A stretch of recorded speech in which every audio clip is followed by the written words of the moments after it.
خبر شامل کریں گے ہمارے بیورو چیف غلام زکریا کی رپورٹ کے مطابق ایم پی اے بہاڑی میاں ثاقب خورشید اور سی او ایجوکیشن ظفر وٹو کا گورنمنٹ گرلز ہائی اسکول کا visit. D O education madam شاز گیانوا نے بریفنگ دی۔ اس موقع پر تدریسی سرگرمیوں کو چیک کیا، طالبات سے بات چیت کی اور پرنسپل میڈم عذرا عبدالحی اور اسٹاف کی کاوشوں کو سراہا اور تعریف کی۔ ایم پی اے میاں ثاقب خورشید نے اسکول اسٹاف سے بات چیت کرتے کہا کہ وزیر اعلیٰ پنجاب محترمہ مریم نواز شریف کی تعلیم دوست پالیسیوں کے تحت اسکول بلڈنگ، تدریسی اسٹاف سمیت ہر چیز کو اعلیٰ اسٹینڈرڈ پر قائم کیا گیا ہے اور بہت کم وقت میں بہت اچھی تعداد میں بچوں کے ایڈمیشن ہونا اس چیز کا ثبوت ہے۔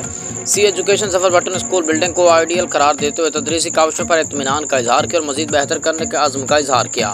اس موقع پر عمر جاٹ اور اسکول کمیٹی کے ممبران چودھری عبدالجبار، شیخ ظفر شہزاد بھی ہمراہ تھے۔